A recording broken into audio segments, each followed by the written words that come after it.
प्रभु राम देव भगवान अल्लाह खुदा ईश आदि नाम एक ही शक्ति के हैं। वो कैसा है, कहां है, कैसे मिलता है, किसने देखा है?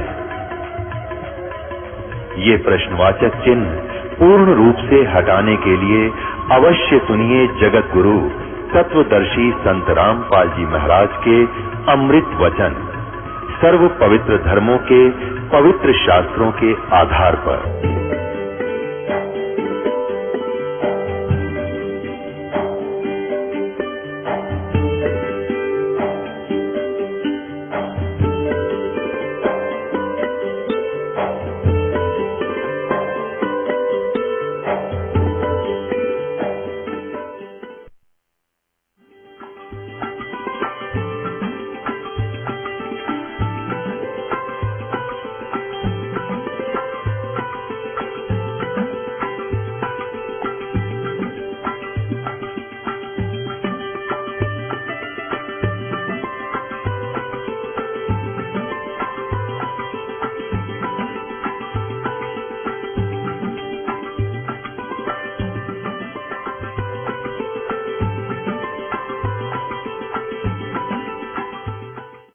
पिता परमात्मा पूर्ण ब्रह्म सारी सृष्टि के रचनहार कुल मालिक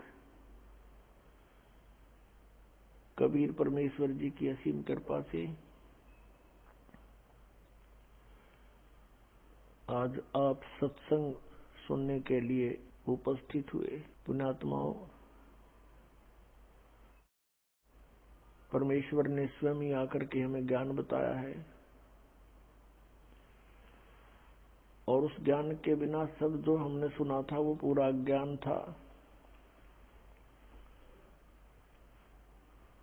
कहते हैं भक्ति मुक्ति के दाता सतगुरु भटकत प्राण फिरंदा, उस साहिब के हुक्म बिना नहीं तरवर पात हिलंदा। उस परमात्मा की असीम रजा आपके ऊपर हुई है। जब तक ये प्राणी परमेश्वर की शरण ग्रहण नहीं करता तब तक तो ये अपना प्रारब्ध ही भोग रहा होता है। शुभ कर्म करने की चेष्टा भी करता है तो विधि ठीक ना होने से वो यूजलेस होती है और अपना शेष जो संस्कार है वही पूरे कर रहा होता है। जिसमें पूर्ण परमात्मा की शरण में ये प्राणी आ जाता है, मर्यादावत चलता है, सतनाम का सिमरन करता है, गुरु जी के से प्राप्त उपदेश का विधिवत श्रवण करता है, फिर उसका सब कार्य परमात्मा से ही होता है। तो आज हमने जैसे आप जी ने कोई पावर का कनेक्शन ले लिया बिजली का, तो उसी के हिसाब से आपने सारे चेंज कर लिए। चक्की भी बिजली वाली ले ली, पशुओं का जो चारा काटने वाली मशीन भी बिजली से चलेगी, हैंडपंप भी बिजली से और आटा पीसन की चक्की भी बिजली से। तो फिर आपका सारा कार्य पावर से ही हो रहा है। तो ऐसे ही जब आपको एक कनेक्शन मिल जाता है तो आपके सब क्रियाएं बदल जाती हैं। परमात्मा का कनेक्शन जब आपको प्राप्त हो जाता है, शरण मिल जाती है, तो आपके सभी कार्य उस परमात्मा की पावर से ही होते हैं। या कहते हैं भक्ति मुक्ति के दाता सतगुरु भटकत प्राणी फिरंदा, उस साहिब के हुक्म बिना नहीं तरवर पात हिलंदा। उपदेश ग्रहण करके और फिर प्राणी भटकता है इधर उधर, मन को स्थिर नहीं करके किसी और जाता है, किसी संतों के पास जाता है या अन्य किसी और उपासना स्थल पर जैसे पहले भटका करते वहां जाता है।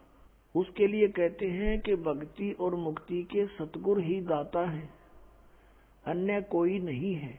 ये भटकत प्राण फिरंदा, उस साहिब के हुक्म बिना नहीं तरवर पात हिलंदा। अब जब हम सतगुरु शरण में आ जाते हैं तो हमारे सारे कार्य परमात्मा के आदेश से ही होते हैं और बाकी जो परमात्मा की शरण में नहीं है उनका प्रारब्ध भी वो अपना भोग रही होती, उसमें कोई परिवर्तन नहीं हो सकता।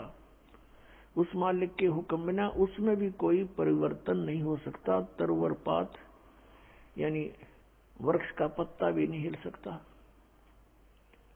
अर्थात कोई भी कार्य उस परमात्मा के विधान के विपरीत नहीं हो सकता। अपने विधान को स्वयं ही चेंज कर सकता है, दूसरे पर पावर नहीं है। परमात्मा बताते हैं, मात पिता मिल जाएंगे, मात पिता मिल जाएंगे, 184 माही, सतगुरु सेवा और बंदगी, फेर मिलन की नाही। सत्संग की आधी घड़ी, तप के वर्ष 1000, तो भी बराबर है नहीं, कहें कबीर विचार।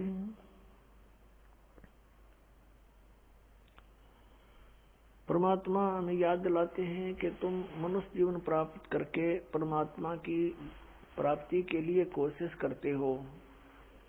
वो पुण्यात्मा जो पिछले भी जन्मों में मनुष्य शरीर धारण किए हुए थे और भक्ति कर रहे थे, उनको फिर तुरंत मनुष्य जीवन प्राप्त हो जाता है और फिर उनके अंदर पिछली जो प्रेरणाएं होती हैं परमात्मा की, वो विद्यमान रहती हैं। वो उसका अपना संस्कार है, वो कहाँ जन्मा है। जैसे पवित्र हिंदू धर्म में जन्म हुआ तो उसको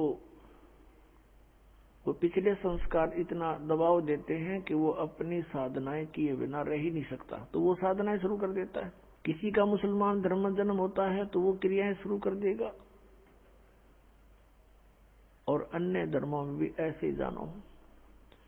लेकिन पुण्यात्माओं, जब तक हम अपने सदग्रंथों से परिचित नहीं होंगे तो साधना करना भी व्यर्थ होगा। मनुष्य जीवन का मुख्य उद्देश्य है परमात्मा का पाना, और यदि परमात्मा प्राप्ति नहीं हुई तो फिर वैसे ही अपना जीवन नष्ट करना होता है। सतगुरु संगत छोड़ के, 1,00,000 वर्ष जप की नहीं, इंद्री क्रम न मोक्ष होवे, फिर काल के अधीन। सतगुरु की संगत छोड़ के 1,00,000 वर्ष तक जप करते रहना, गुरु से विमुख होकर के, और 1,00,000 वर्ष जप करते रहना, आपको कोई लाभ नहीं होगा। इंद्री कर्म न मोक्ष होवे, और फिर काल के अधीन। पुण्यात्माओं, आत्मा जब से भगवान से बिछुड़ी है, कुछ दिनों के बाद ही इसको एहसास हो गया कि हमसे कुछ खो गया है, और आज तक भी वो ऐसा ही अधूरापन महसूस कर रही है। जिस प्राणी के पास पुत्र है, पुत्री है, संतान है, संपत्ति भी खूब है और अच्छी कारोबार है, लेकिन फिर भी उसको संतुष्टि नहीं है। आत्मा फिर भी कुछ ना कुछ तलाश में है, परमात्मा की तलाश में है। वो अलग बात है कि उसको तरीका कौन सा प्राप्त हुआ है, कौन से धर्म में वो जन्मा है, तो फिर भी वो उसकी खोज कर ही रही है। अब जैसे निर्धन तो खोज करता है, मान लीजिए परमात्मा की धनी होने के लिए, निसंतान ढूंढ रहा है भगवान को, न सोच लेंगे संतान के लिए। लेकिन जिसके पास सर्व संपन्नता है, संतान भी है, संपत्ति भी है, सर्व यहाँ काल का सारा सुख है, और फिर भी वो भगवान की तलाश में है, तो इसका मतलब ये सर्व जो कुछ भी हमें प्राप्त है, जिसको हम यहाँ चाह करते हैं, ये पर्याप्त नहीं है। इसके अतिरिक्त भी कोई कार्य है जो आवश्यक है। अब हमने उस आवश्यक कार्य को करना होगा।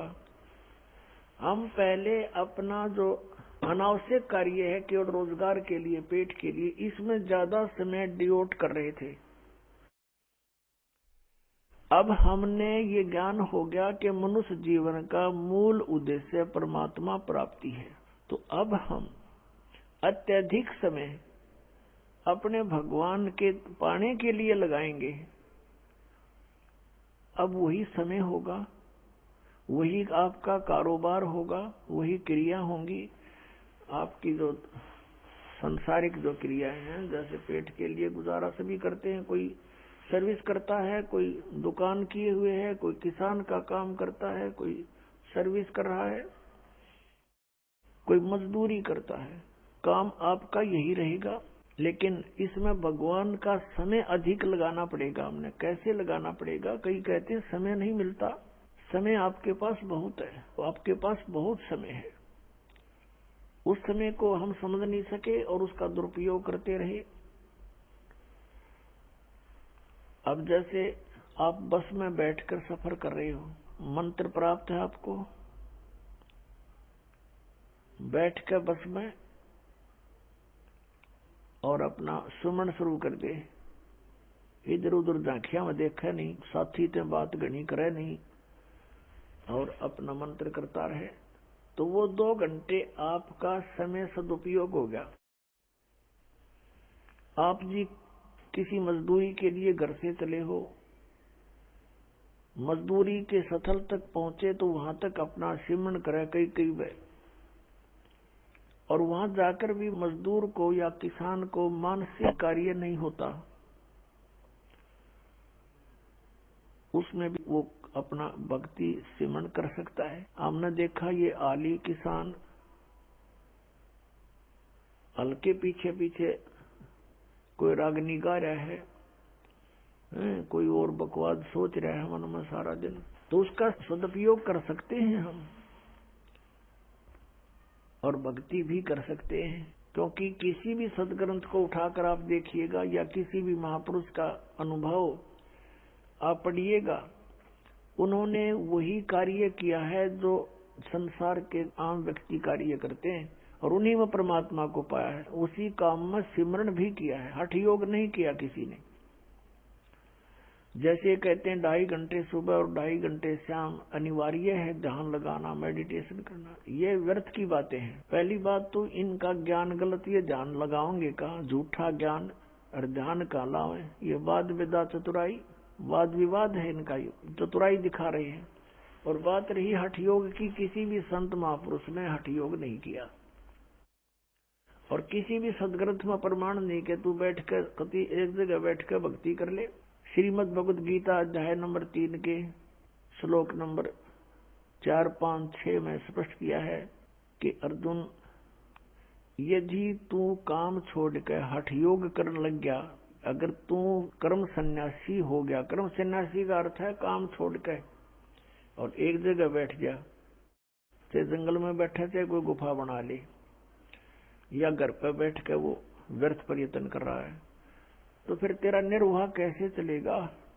फिर क्या है? इस काल ने 5वें अध्याय के अंदर फिर अपनी टांग अड़ाई है गीता ज्ञानदाता ने। उसमें इसने बताया है कि ऐसा आसन हो, ना घना ऊंचा हो ना नीचा हो, एकांत स्थान हो, नाक के आगे ध्यान लगावे और ऐसे भक्ति करे। ये इसका अपना मत है, ये योग वेद ज्ञान नहीं है, ये इसका अपना मत है। गीता जी के अंदर 2 तरह का ज्ञान है, एक तो वेद ज्ञान है और फिर दूसरा इसने अपना मत उसमें डाला है। तो अब यदि हम इस 5वें अध्याय वाले क्रियाओं को सही माने तो तीसरे वाली गलत होगी, जिसमें ने कहा तू एक जगह बैठ कर कर्म सन्यासी हो गया तो तेरा निर्वाह कैसे चलेगा, इसलिए तो युद्ध भी कर, सिमरण भी कर, काम भी कर, भक्ति भी कर। ये तो वेद ज्ञान है, ये सही ज्ञान है। क्योंकि यजुर्वेद अध्याय नंबर 40 के मंत्र नंबर 15 में कहा है कि वायु अनिलम अथ इदम भस्मांतम शरीरम ओम कर्तु समर किलबे समर कर्तुम समर। ओम नाम का जाप काम करते करते सिमरण करो, विशेष कसक के साथ सिमरण करो, श्रद्धा के साथ, और अपने मनुष्य जीवन का मूल कर्तव्य जानकर सिमरण करो। तब भस्मांतम शरीरम अमृतम, आपका जब शरीर छूटेगा, आपका जब शरीर अंत होगा उस समय आपको जो ओम नाम से अमरत्व प्राप्त होना है वो उससे ही प्राप्त होगा जितना आप उससे अमर हो सकते हो। जैसे ओम नाम के जाप का साधक ब्रह्मलोक में जाता है क्योंकि ये ब्रह्म की साधना है, और ब्रह्मलोक में जाने के बाद भी फिर ये वापस आता है। तो जितना समय इसका उस ओम के भक्ति की कमाई से होगा उतना समय ये महास्वर्ग में ब्रह्मलोक में, वहां पर इसने नकली सतलोक, अलखलोक, अगमलोक, नामी लोक बना रखे हैं। तो वहां ये प्राणी अपना इतने समय तक ये जन्म मृत्यु से बच जाता है, लेकिन फिर भी जन्म मृत्यु होती है। कहने का भाव ये है कि श्रीमद् भगवत गीता अध्याय नंबर 8 के श्लोक नंबर 13 में ये गीता ज्ञान दाता वेद ज्ञान बता रहा है कि ओम इति एकाक्षरम ब्रह्म विहारन माम अनुसमरन यह परियाति तदन देहम सयाति परमाम गतिम। मुझ ब्रह्म का एक ओम मंत्र है और एक ओम अक्षर है, बस नथिंग एल्स। इसका उच्चारण करता हुआ जो शरीर छोड़कर जाता है वो मेरे वाली इस ओम से मिलने वाली परम गति को प्राप्त होता है। 7वें अध्याय के 18वें श्लोक में कहा कि अर्जुन ये ज्ञानी आत्मा है तो उद्धार, लेकिन इनको तत्वदर्शी संत ना मिलने से मेरे वाली अनुत्तम गति में ही आश्रित हैं, क्योंकि ओम नाम के जाप से ब्रह्मलोक प्राप्ति होती है और ये ब्रह्म की साधना की परम गति है ब्रह्मलोक प्राप्ति। और वहां गए प्राणी भी फिर जन्म मृत्यु में आते हैं। गीता ज्ञानदाता 4थे अध्याय के 5वें श्लोक में और 9वें श्लोक में, 2रे अध्याय के 12वें श्लोक में, 10वें अध्याय के 2रे श्लोक में गीता के अंदर गीता ज्ञानदाता कहता अर्जुन तेरे और मेरे बहुत जन्म हो चुके, तू नहीं जानता मैं जानता हूं। इसे सिद्ध है कि ओम नाम का जाप करने वाले जो ब्रह्म पुजारी हैं उनकी भी जन्म मृत्यु और इनके भगवान की भी जन्म मृत्यु सदा बनी रहती है। तो जब तक जन्म मृत्यु है जीव सुखी नहीं हो सकता। अब इसे हम उसी पर आते हैं कि गीता जी अध्याय नंबर 8 के श्लोक नंबर 5 और 7 में कहा है यदि तूने मेरी शरण में रहना है तो मेरी भक्ति कर, युद्ध भी कर और मेरा सिमरन भी कर। अब युद्ध से कठिन कार्य कोई नहीं हो सकता और उसमें भी मालिक को याद करने का निर्देश है। यही तरीका उस परमपिता के पाने का 8वें अध्याय के 8, 9, 10 श्लोक में गीता जी में कहा कि उस परमात्मा की भक्ति करेगा तो उसको प्राप्त होगा। उसका मंत्र 17वें अध्याय के 23वें श्लोक में बताया है ओम तत्सत इति निर्देश ब्रह्मणे त्रिविध समर्थ है। तो इस प्रकार पुण्यात्माओं हमने अपने सदग्रंथों को आधार मान के और फिर भक्ति करनी चाहिए। वैसे धूल में लठम लगाने से कोई फायदा नहीं। अंधाधुंध कितना कुछ कर रहा है, कोई कुछ कर रहा है, धुंध डूंडा ठा रहे हैं, कोई तप कर रहा है, कोई व्रत रख रहा है, तो ये कई प्रमाण है इन साधनाओं से किसी को कोई प्राप्ति हुई। तो इस प्रकार उस सूक्ष्म वेद के अंदर परमात्मा ने बताया है नाम उठत नाम बैठत नाम सोवत जागबे, नाम उठत नाम बैठत नाम सोवत जागबे, नाम खाते नाम पीते नाम सेती लागबे। यानी नाम का सिमरन करना है, चलते फिरते उठते बैठते भोजन खाते समय भी आप सिमरन कर सकते हैं। अब जैसे किसान के पास बहुत समय होता है,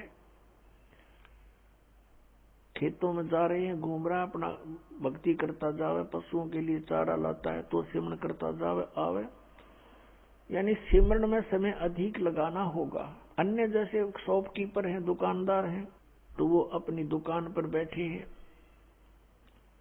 ग्राहक आया, उसको डील किया, उसके बाद फ्री होते ही फिर सिमरन शुरू कर दे।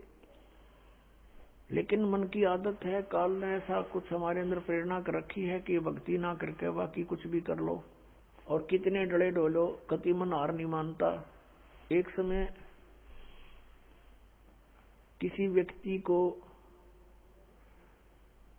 किसी उसके गुरु ने बताया कि तू जाप करवा दे, इतने जाप करवा दे किसी मंत्र दे दिया श्लोक सा,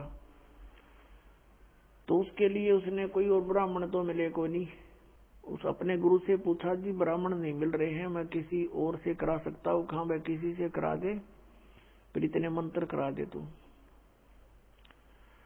वो गया वहां पर लेबर चौक पे। लेबर चौक पर दो व्यक्तियों से कहा, भी ऐसे ऐसे काम है, आप यहाँ क्या दिहाड़ी लेते हो एक दिन की डेली? उन्होंने बताया कि हम 15 रुपए लेते हैं। और क्या काम करते हो? कि सारा दिन तसले ढोते हैं, मिट्टी डालते हैं सड़कों पर या किसी के घर पे। तो उस व्यक्ति ने कहा कि मैं तुम्हें 30 रुपए दूंगा और बढ़िया भोजन दूंगा और बढ़िया कपड़े दूंगा, तुम मेरे यहाँ काम कर दोगे? क्या काम है बताइए?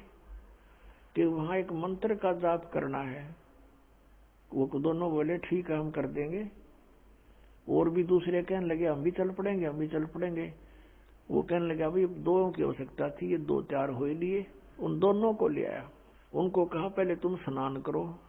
स्नान किया और बढ़िया भोजन कराया, स्वच्छ कपड़े पहना दिए, जैसे धोती लपेटा करते पहले, वह धोती दे दी उनको बढ़िया। और कहा ये माला ले लो और ये मंत्र बोलते रहो, 8 घंटे ड्यूटी करो तुम अपनी, 8 घंटे यहाँ और 30 रुपए दूंगा, वहां 15 लेते थे। अग जी ठीक है, बहुत अच्छी बात, न्याल हो गए। और जी कितने दिन कराओगे? अग भाई 3-4 दिन कराने पड़ेंगे। अग जी और किसी ना बुलाइयो? अगना भाई ठीक समय न, और क्या जरूरत है, डेली इतने करने तुम कर ही दोगे? कहा जी कर देंगे। अब उसने बैठा दियो माला देगा हाथ में। उन्होंने आधा घंटा तो करया, फिर 10-5 मिनट और कराया। फिर उन्होंने सोची रहा तरह भैया कद बजेंगे 8 घंटे हुए। तो दोनों ने बोले भाई ले पकड़ तेरी माला अरिया तेरी धोती, हमारा बनाओ 8 घंटे चढ़ बैठा रहा इसमें बंद के। वो छोड़ के सारा सामान और पैर का अपने वो कपड़े वो लेबर चौक पा खड़े हुए, 15 रुपया में सारा दिन वो डले डो लिए। वहां सुख बैठ कर मंत्र ना कराया गया। इस मन की इतनी गंदी आदत है। एक पेट के लिए आप कितनी मेहनत करते हो, पशु भी थक जाता, हमने देखा, क्योंकि दास का किसान परिवार में जन्म था।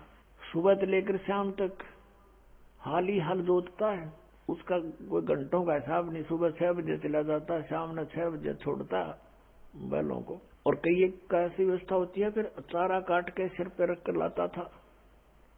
बैलों को तो छोड़ देता था, वो अपना चारा चरते थे और वो हाथ से उनकी चारा काटता था और फिर उनके लिए सारा चारा डालता था।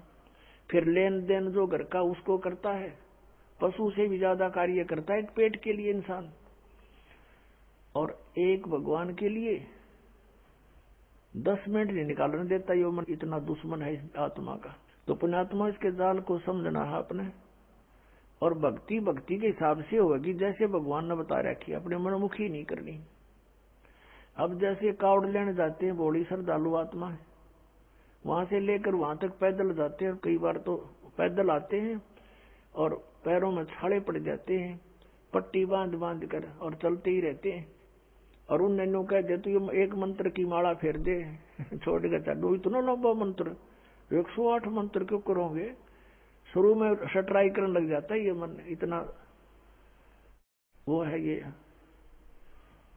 उल्टे काम करने में राजी, और अच्छे काम में इसकी बिल्कुल रुचि नहीं बनती। तो इस भक्ति से, ज्ञान से, परमात्मा के अंकुश से ये मन फिर आपको भक्ति करने देगा। ना भक्ति ना करने दे, और कुछ भी कर ले, तपस्या कर ले, सारा दिन, कोई वर्षों तो खड़े रहते हैं, क्योंकि वहां मन का सहयोग होता है।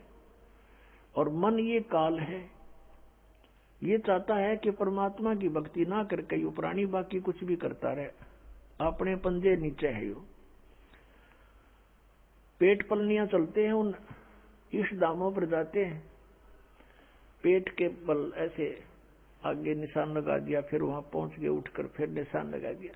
यानी इस तरह की क्रियाएं कितनी कर ले, नो प्रॉब्लम, नो ऑब्जेक्शन। और माला के 108 मंत्र ने होगा 6 ऑब्जेक्शन। एक माला पूरी नहीं करने दे, इतने पता नहीं कहाँ का सोचेगा, चल वहां चलते हैं, वो काम था और फलाना था, फिर कर लेंगे, चल छोड़ इसको, फिर क्या था, फिर पता नहीं कहाँ कोई और समस्या आ जा। तो कहने का भाव ये है कि जो क्रिया है वो बिल्कुल आसान है, लेकिन हम उस दूसरी साधनाओं में घने रंगे। अब उस रंग को कति छोड़ना पड़ेगा।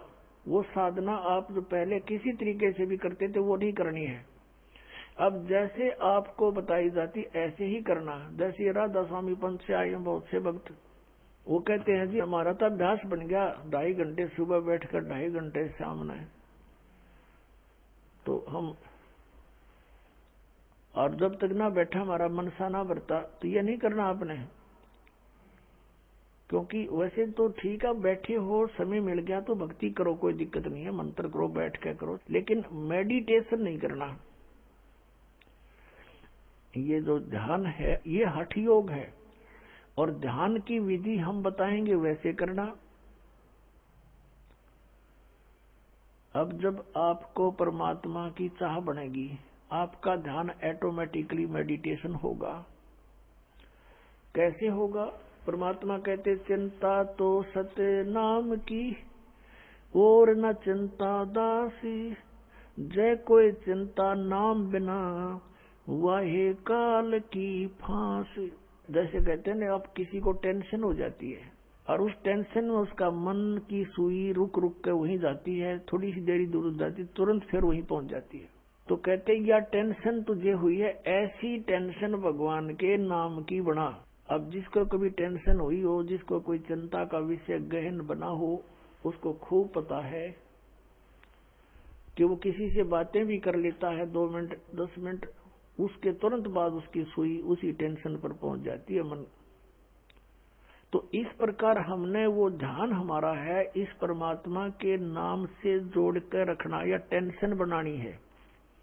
और दिस इज मेडिटेशन। यू बैठ कर लो, चाहे लौट कर टेंशन कर लो, ये मेडिटेशन। अर्थे चलते फिरते कर लो। तो कहने का भाव यह है, बुद्धिमान समाज आसानी से समझ सकता है कि किस प्रकार ये भक्ति हो सकती है और कैसे हम इस समय का सदुपयोग कर सकते हैं। जैसे किसी को टेंशन हुई है, उसे पूछकर देखो वो कितना समय उस टेंशन में लगाता है। संसारी कार्य में किसी से बात करने को दिल नहीं करता, उसी समय उस टेंशन पर ध्यान पहुंच जाता और टेंशन के कारण पर। तो ऐसे हमने ये हमारा सहज समाधि है, या संतों की सहज समाधि। तो ऐसे हमने इस नाम के ऊपर मेडिटेशन करना है। ये सुरत शब्द अभ्यास बताते हैं कुछ पंथ वाले, और कैसे कहते हैं हमारे गुरु ने 18 वर्ष तक एक बंद कमरे में बैठकर, कोठे में कोठा, और वहां सुरत शब्द अभ्यास किया। इन्होंने मेरा सुरत शब्द होता क्या है, और ये अभ्यास क्या किया उसने, बता डरे डोए हठ योग किया। हठ योग नोट सुरत शब्द अभ्यास हठ योग नहीं होता, वो तो साधना। जैसे हम कोई मंत्र जाप करें, आपको नाम दिया है, वो नाम तो शब्द है, और उसके ऊपर ध्यान लगा के रखना, जोड़ के रखना, उससे 1 सेकंड भी दूर ना करना, ये सुरत शब्द अभ्यास है।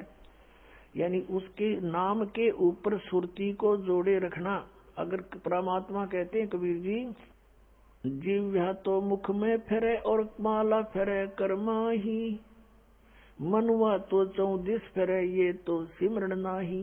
उधर से आप समण कर रहे हो और मन सैर सपट्टे कर रहा है, ये समण नहीं है।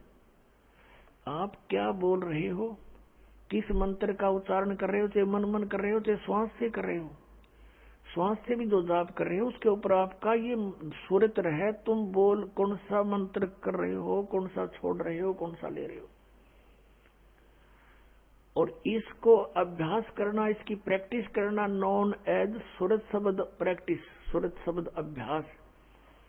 ये कान बंद करके, आंख बंद करके, ये सुरत शब्द नहीं, ये तो बिला धुन सुनेंगे। तो सुन ले चाहे ना सुन ले, तो बात जे रही अंदर जो कुछ हो तो हो ही रहा है।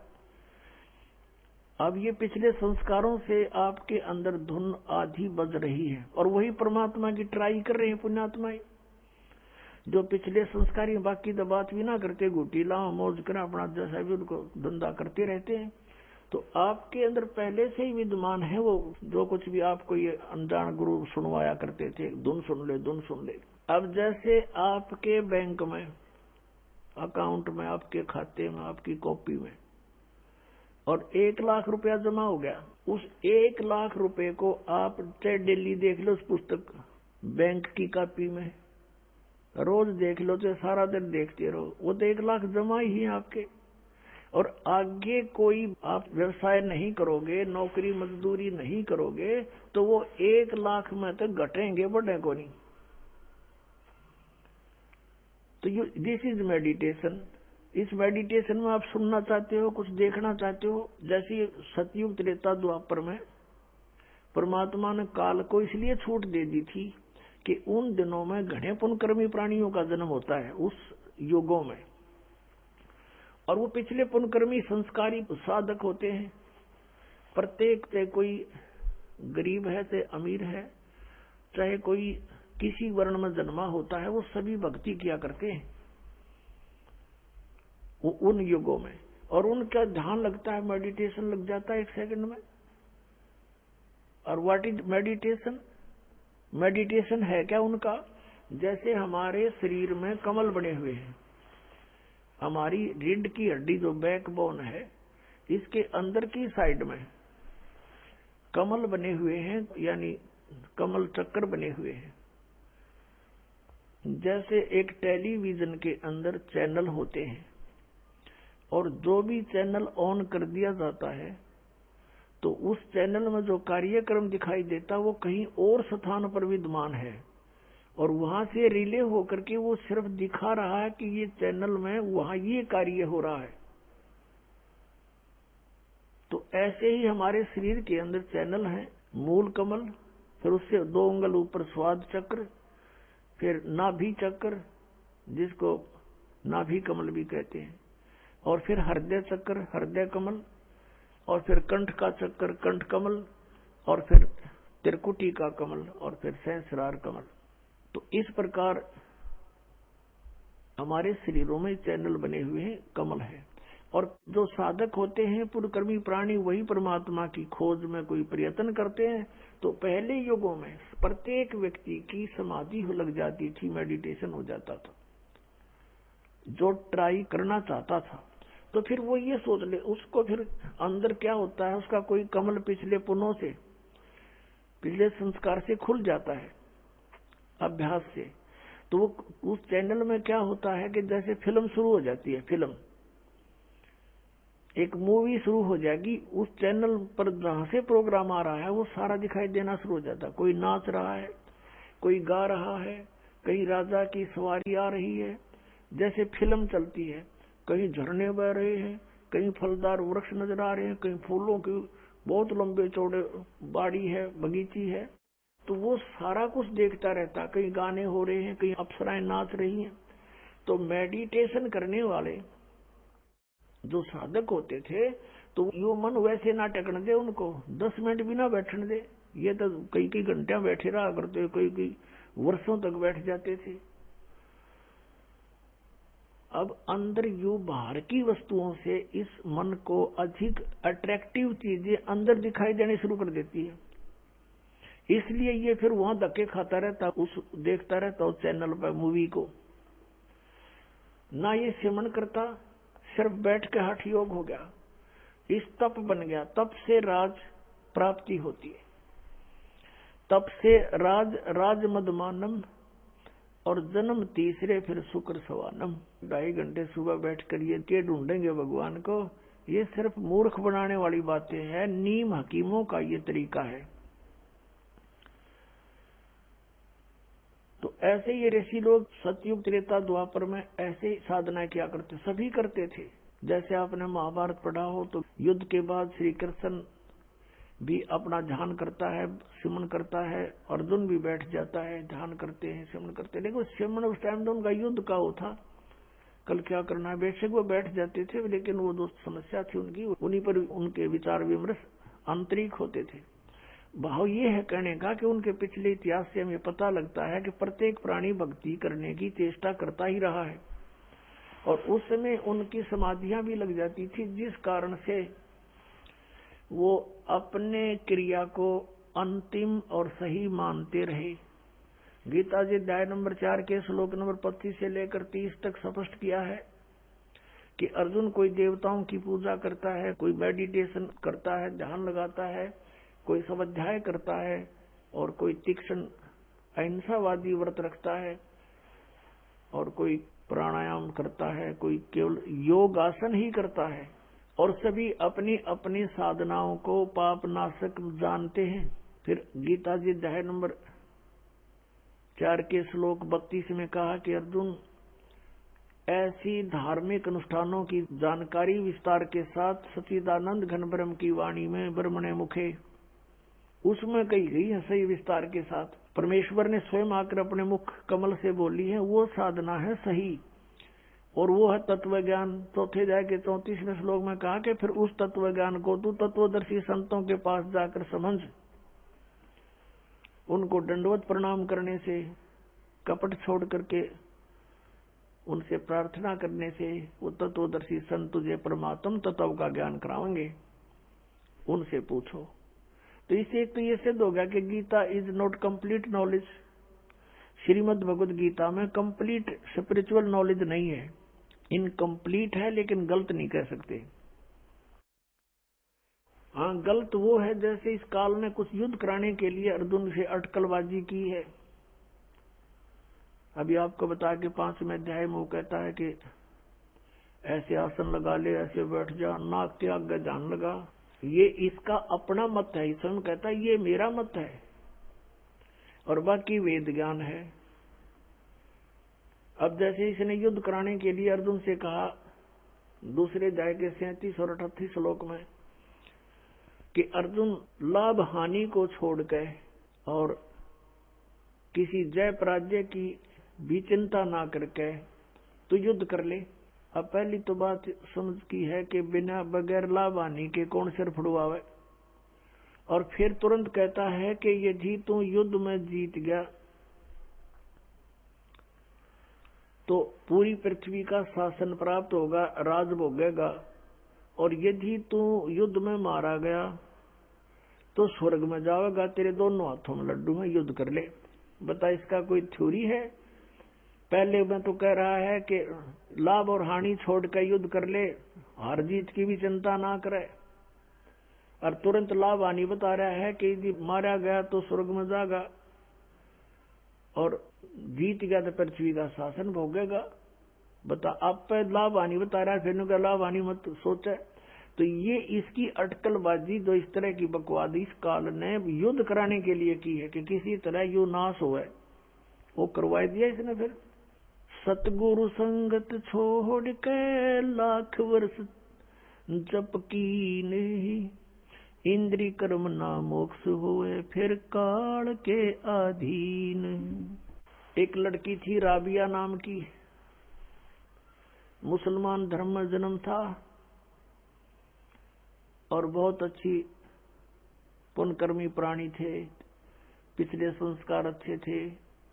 परमात्मा कहते हैं जो जन मेरी शरण है ताका हूं मैं दास, गेल गेल ला गया फिरूं जब तक धरती आकाशी। पुण्यात्मा, आप कोई आम आत्मा नहीं हो, आप कभी ना कभी परमेश्वर कबीर जी के चरणों में रहे हो। जैसे आज से 600 वर्ष पहले सन 1398 से सन 1518 तक परमात्मा 120 वर्ष तक यहाँ पृथ्वी पर रहे, एज ए सतगुरु रूप में रहे, और स्वयं परमात्मा भी थे। यहीं से इस पूरे ब्रह्मांडों का रिमोट उनके हाथ में था। तो उस समय उस परमात्मा के 64 लाख शिष्य हुए थे। वो कितने दयालु है पुण्यात्मा, आप सोच नहीं सकते, क्योंकि हमारी बुद्धि तो काल ने बांध रखी है और हमारे को तो यहाँ के संसारिक के झूठे सुख ही फाइनल नजर आ रहे थे अभी तक, जब तक ज्ञान नहीं था। अब वो दयालु 600 वर्ष पहले आया, इसलिए आया कि इन आत्माओं को एक बार रिचार्ज कर जाऊं, फिर इनको मनुष्य जन्म मिलते रहेंगे जब तक पिछली पीढ़ी आएगी। ये कलयुग के प्रारंभ की बातें हैं। सन 1398 संवत 1455 ये ज्येष्ठ सुदी पूर्णमासी को परमात्मा सतलोक से चलकर आए, अपने निज स्थान से, उस ध्रुवलोक से, तेजो में स्थान सतलोक से, और एक कमल के फूल पर बनारस के अंदर काशी शहर में, शहर के बाहर वन में एक लहरतारा सरोवर में खिले कमल के फूल पर आकर प्रकट हुए। वो प्रथम चरण था कलयुग का। अब ये बिचली पीढ़ी, ये मध्य का समय है कलयुग का, और कलयुग का लास्ट जो होगा उसके विषय में बताया कि उसमें सब कृत गली प्राणी हो जाएंगे, कोई भी धर्म कर्म को नहीं मानेगा, शराबी कबाबी मांसाहारी, एज बहुत कम हो जाएगी, 20 वर्ष की उम्र मनुष्य की रह जाएगी एंड ऑफ द कलयुग में, कलयुग के लास्ट में। और उसमें 5 खंड होंगी, जैसे 15 वर्ष की उम्र में सभी मर लिया करेंगे, युवा भी हो लेंगे, ब्याह भी करवा लेंगे, बच्चे भी उत्पन्न हो लेंगे और मर भी लेंगे। और उसमें 5 वर्ष की लड़की विवाह होते ही 5 वर्ष की लड़की के बच्चे उत्पन्न होने लग जाएंगे कलयुग के लास्ट में, और बिल खोद के प्राणी रहा करेंगे। तो वो तो है एंड ऑफ द कलयुग। और अब है ये मध्य, और प्रथम पीढ़ी परमात्मा की जब मालिक आए थे वो थी, और अब है बिचली पीढ़ी।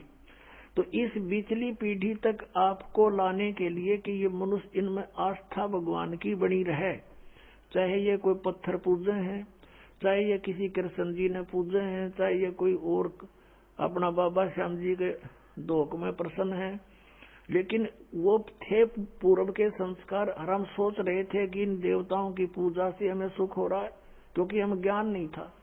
जैसे ये दास भगवान श्री कृष्ण का विशेष पुजारी था, भगवान विष्णु समझो, कृष्ण श्री राम, भगवान शंकर, हनुमान जी का पुजारी, यानी जैसे सारी कौड़ी भर रहे थे, पहले साधना करा करते थे। बाबा श्याम जी हमारा इष्ट देव यानी कुल देवता, और वो भी पूजा। और ये थे तब पिछले संस्कारी बताएं कुल की हमारी। तो उसमें जैसे हम स्कूल में पास होते थे शिक्षा में, तो अपने सोचा करते भगवान कृष्ण ने दया करती, फिर बाबा श्याम जी याद आ गया, बाबा श्याम जी ने दया कर दी, बजरंग बली की मेर जय हो, इसने मैं पास करा दिया। फिर विवाह हुआ, नौकरी प्राप्त हुई, संतान हुई, तो इन्होंने सोचा करते इन भगवान ने ठाठ कर दिए, और इनकी पूजा करते थे। आस्था थी, और ज्यादा आस्था बढ़ती चली गई, क्योंकि सुख होने लगे। ये हो रहे थे पूर्व के संस्कार, प्रारब्ध ही फल रहा था हमारा, और हम सोच रहे थे इनने मौज कर रखी है। तो ऐसे ही पहले ये सब होता रहा। तो परमात्मा 600 वर्ष पहले आए थे, और वो कहीं भी जा करके खड़े हो जाते थे, जैसे कोई मदारी तमाशा कराया करे, और खड़े हो जाते थे चौराहे पर या गली के बीच में गांव में, और वहां गाने लग जाते थे, अपना शब्द सुनाया करते थे। मानुष जन्म दुर्लभ है, ये मिले न बारंबार, तरवर से पत्ता टूट गिरे, बहुर न लगता डार। परमात्मा ने ऊंची ऊंची आवाज में कहीं खड़े होकर बोलने लग जाते, आसपास के लोग इकट्ठे हो जाते, काफी झुंड बन जाता, और मालिक की आवाज तो लाउड स्पीकर से भी तेज थी, जहां जो बैठा उसको वहीं सुन रहा है और आराम से बोल रहे हैं। और लीला थी उस मालिक की, परमात्मा के आगे क्या है लाउड स्पीकर है। तो ऐसे सैकड़ों की संख्या में भक्त वहां जमा हो जाते, फिर प्रार्थना करते, हे भगत जी आजाद और डट जाओ हमारे गांव में। अच्छा भाई डट जाऊंगा, वो तो गए इस उद्देश्य से थे। फिर अगले दिन फिर परमात्मा शाम ने भी सुनाते, दिन में वो अपना धंधा करे थे, शाम ने फिर कराएंगे भैया जी हो। ऐसे लाखों लोग हो गए थे भगवान के, एक दिन में सैकड़ों जगह प्रकट हो जाते हैं भगवान। जैसे आज तो ये टीवी हो गए, एक व्यक्ति बोलता करोड़ों टीवियों में जाकर वो सारा अपना ज्ञान दे सकता है। उस समय ये भी नहीं थे, और ये होते तो कबीर साहब ने बोलन कौन देता, जैसे इस दास के साथ हो रही। अब जिस पर भी हमारा ज्ञान चलता है, ये नकली संत जब बंद करवा देते, बंद करो, ये तो झूठ बोल रहा है, निंदा करता है। तो परमात्मा ने दूसरा तरीका अपना लिया, उस टाइम चलने की जरूरत ना पड़ी।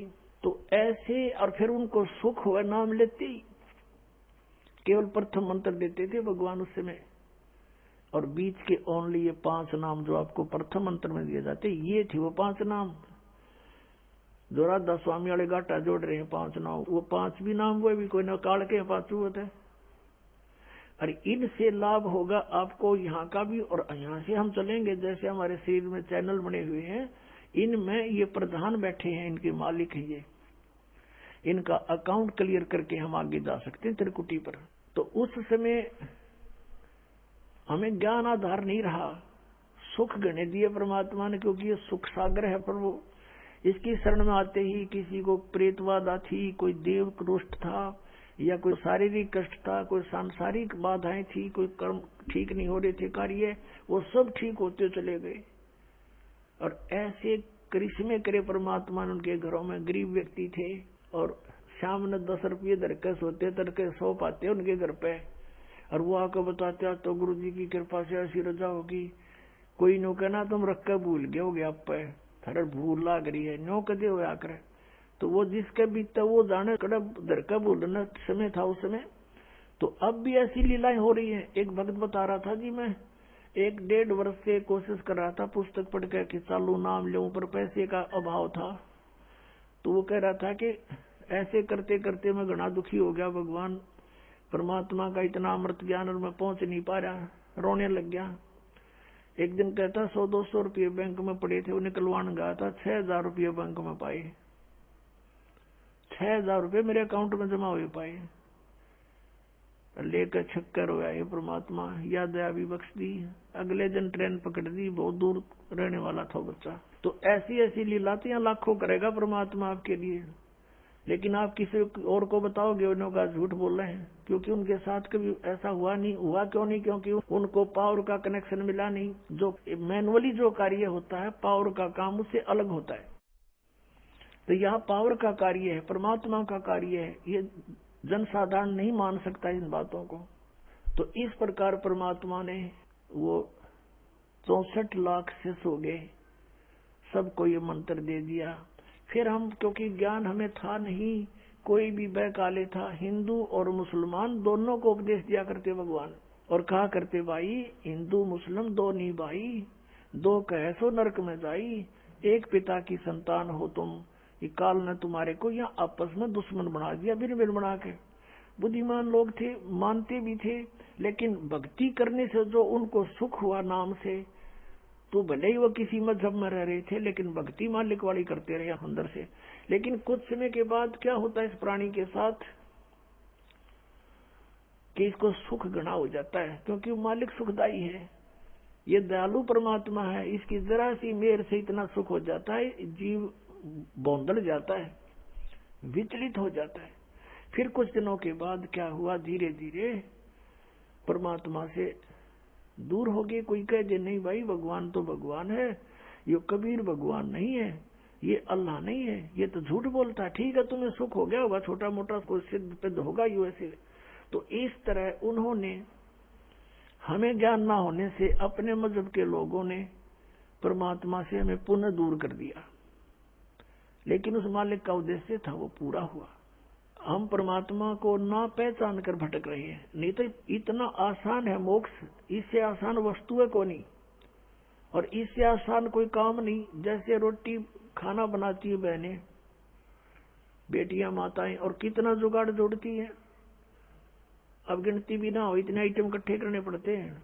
परात है, कितना, फिर तवा, चूल्हा, लकड़ी, तेल है, और फिर कटोरा, फिर चम्मच, फिर नमक, मिर्च, नरी आइटम इकट्ठी करके, और फिर आटा बनाना, फिर सब्जी काटना, छोंक लाना है। और इसी गर्मी होते सर्दी, उसमें वो चाहे वर्षा हो। अब तो कुछ एक गैस के चूल्हे चाले हो गए, नहीं पहले तो लकड़ियां जलाया करते थे, अब भी जलाते हैं। 90% लोग लकड़ियों से ही अब खाना बनाते। तो गिल्ली हो जाए वर्षा के दिनों में, वो जल के देना, फू फू आंख लाल हो जाए, और फिर भी बना के छोड़े हम। और परमात्मा के भजन में कुछ भी तो ना, जीव भी ना जानी, अरियो ना होता हमारे थे, देखे खोटे लाग रहे, जीवा भी नहीं हलानी, बिना जीव के सिमण दे दिया मालिक ने। सांस तो आवेगा तुम्हें, लेट के ले लो, बैठ के ले लो, चलते लो, वो सिमण करो। और ये प्रथम मंत्र है, इसका जाप भी मानसिक करो, मौखिक नहीं करना। तो मौखिक तो जैसे अलग बैठे हो अकेले कर लो, नहीं मानसिक करो इसको। तो इस तरह इसमें कुछ भी ठाके ना लेना, ना कोई जुगाड़ जोड़ना, अरियो भी ना कर सकते, फिर हमारे जैसे नालायक नहीं, फिर हम किसे भगत है। तो कहने का भाव ये है कि ये सबसे आसान है मोक्ष पाना। अब हम उसी प्रसंग पर आते हैं। तो ऐसे परमात्मा हमें चार्ज कर गए और चार्ज करके चले गए, मालिक सहश्री राइट सहश्री चले गए। तो हम मालिक को नहीं पहचान सके, इसलिए उनसे विमुख हो गए थे। परमेश्वर ने एक लीला की थी। अब परमात्मा के बहुत से शिष्य हो गए और सत्संग किया करते थे, वहां पर भक्त आते थे, बेटियां बहनें भी आती थी। तो जब हमें सुख हो जाता है तो हम अपने परमात्मा में भी दोष निकालना शुरू कर देते। ये मन की आदत है, मन चाहता है इसे दूर करूं किसी प्रकार परमात्मा से। एक वैश्या थी गणिका, उस बेटी ने बहन ने रात्रि के समय सत्संग सुन लिया। कोई दया हुई परमात्मा की, वह झांकी में बैठ गई अपने मकान में। रात का समय था, कहीं दूरी पर सत्संग हो रहा था और रात्रि का जो साइलेंट पीरियड होता है, बिल्कुल शांत मौसम होता है, वातावरण, दूर तो का आवाज आती है और परमात्मा तो चाहे उसको सुना दे दूर बैठे। तो उस बेटी ने सारी रात सत्संग सुना कि मनुष्य जन्म परमात्मा पाने के लिए प्राप्त हुआ है और इसकी भक्ति ना करके असंग जन्म कुत्ते बने, असंग गधे बने। वो सारी डिटेल मालिक ने सत्संग में सुनाई। तो उस बेटी का एकदम प्रेरणा होगी। पुण्यात्मा, सत्संग एक ऐसी वस्तु है, ये ऐसा तत्व है कि आत्मा को जोड़ कर धर देता है, चाहे कसाई भी क्यों ना हो। तो उस बहन की नींद हराम होगी, तेने तो जुल्म कर दिया, तेरे तो कोड लगेगा, बुरा हाल होगा और शुभ काम कोई बना नहीं है भगवान, अब क्या बने। सारी रात बेचैनी में इधर उधर घूमती रही। जब सत्संग के बोलिया तो अगले दिन वो फिर मालिक ने दया करी, वहीं आसपास किसी दिन 1-2 दिन के बाद वही सत्संग उसके हो गया आसपास। अब वो लड़की वहां पहुंची, परमात्मा से कहा कि हे गुरुवर, क्या मेरे जैसी पापन का भी उद्धार हो सकता है? परमात्मा ने कहा बेटा, उसने कहा, परमेश्वर ने पूछा कि आप क्या बात बेटी, या तो कोई भी मुझे निरपराध व्यक्ति नजर नहीं आता, सभी कोई ना कोई अवगुण करते ही रहते हैं और सत्संग में उसी का समाधान होता है। उस लड़के ने कहा, परमात्मा मैं तो बहुत निकम्मी औरत हूँ, ऐसे ऐसे मैं गणिका हूँ, वैसा हूँ, क्या मेरे जैसी दुष्टा का भी उद्धार हो सकता है? परमात्मा ने कहा बेटा, अब कितना ही मैला कपड़ा है उसका साफ करने का तरीका साबुन और जल है। सत्संग यही काम करता है। लेकिन बेटी, पीछे बनी सो बनी, आगे मत करना। कान पकड़ दिया उस बेटी ने कि आज के बाद परमात्मा कुछ भी नहीं करूंगी, मैं अपना मांग का भोजन खा लूंगी। फिर परमात्मा ने कहा बेटा, जो भी तेरा ठीक है संस्कार था, लेकिन इस संस्कार को चेंज कर देंगे हम, भक्ति करना। अब उस लड़की ने उपदेश ले लिया। अब पुण्यात्मा, जिसका लागा सोतन जाने, उसने तो सोचा तुम मरगी कति 92 मट्टी होगी तेरी और उम्र भी 40-45 की आसपास हो चुकी है। और पुण्यात्माओं को ये काल जगह जगह अच्छी बुरी तरह फंसाता है। तो उसका लगन लगी, पिछला संस्कार प्रबल था बेटी का, जहां भी सत्संग हो लड़की वहीं पहुंच जा और निकट जा बैठे, मालिक के मुंह की तरफ देखे और सत्संग सुने, गहराई से विचार करे। अब क्या होता है कि वहां संगत में जैसे कोई और बाहर के व्यक्ति कहने लगे, रहे तुम्हारे गुरुजी के पास तो वैश्या भी जान लगी, सुप्रसिद्ध वैश्या थी वहां उसकी, काशी शहर की। तो कुछ एक ने तो अपनी बहन बेटियों को, अपने जैसे पुत्रों को जाना बंद करवा दिया, और कुछ एक जो वहां जाते थे वो उस लड़की को धमकाने लग गए, तो मत आया कर यहाँ पर, तूने गुरुजी की बेइज्जती करा दी है, सारे शहर में चर्चा हो रही है। अब वो रुके क्योंकि उसको तो मुश्किल तरह पाया बेचारी ने, और वहां से दूर होगी तो उसने हिसाब ला लिया तेरा तो नाश हो गया, नरक में भी ठिकाना नहीं है। तो अगले दिन परमात्मा के सामने रोने लगी, प्रभु आपकी बेटी है तो पापन, प्रदाता अपना आश्वासन दिया है कि पापी भी पार हो जाते हैं, इस आस में मैं आपके चरणों में लग रही हूँ और मुझे यहाँ आने के लिए मना किया जा रहा है। परमात्मा ने कहा क्या बात सारी बता, कि ऐसे ऐसे कुछ भक्त कहते हैं, कुछ माई कहती हैं कि तू नीच है, यहाँ मत आया कर, गुरु जी की बेइज्जती करा दी। तब परमात्मा ने कहा बेटा तू खूब आया करे, और तुझे मना करे उसको मुझे बताना है। फिर परमात्मा ने सत्संग के माध्यम से उनको आगाह किया, भाई कुष्टी हो वह संत बंदगी कीजिए, हो वैसा के विश्वास चरण चित दीजियो। यदि कोई भगत का कोड भी लाग रहा हो, उसे कैंसर हो रही हो, लाड़ पड़ती हो, और वो भक्ति कर रहा है, नाम ले रखा है, उसे नफरत नहीं करनी चाहिए, उसको भी सच्चाई बुलावे, प्यार से बोले। ये तो किसी का भी हो सके, यह बीमारी तो आपका भी हो सके जब बकवाद करोगे तो। लेकिन अब वो भक्ति कर रहा है तो भक्त हो गया वो, और इससे उसको राहत भी मिलेगी। और जैसे कहते हो वैसा के विश्वास चरण चित दीजिए। यदि किसी बहन बेटी गलती से किसी भी दुष्कर्म में फंसी हुई है और वो भी सच्ची लगन से भक्ति करती है, कहते हैं उसको भी रिस्पेक्ट देना, बकवाद नहीं करनी चाहिए।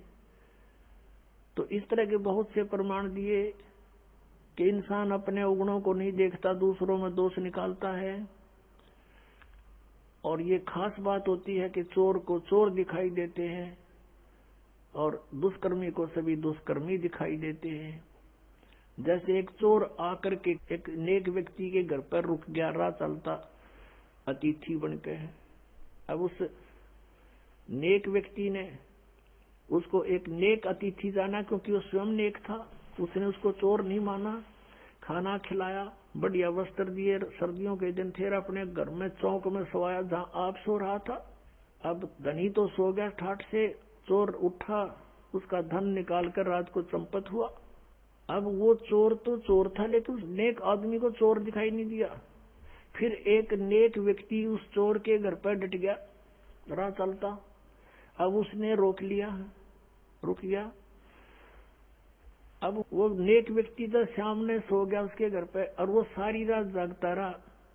कदे यू चोरी कर ले जा रात ने, कदे चोरी कर ले जा रात ने, नो जागता रहा। क्योंकि वो दोष उसमें खुद विद्यमान था, उस नेक व्यक्ति में नहीं था, अतिथि में।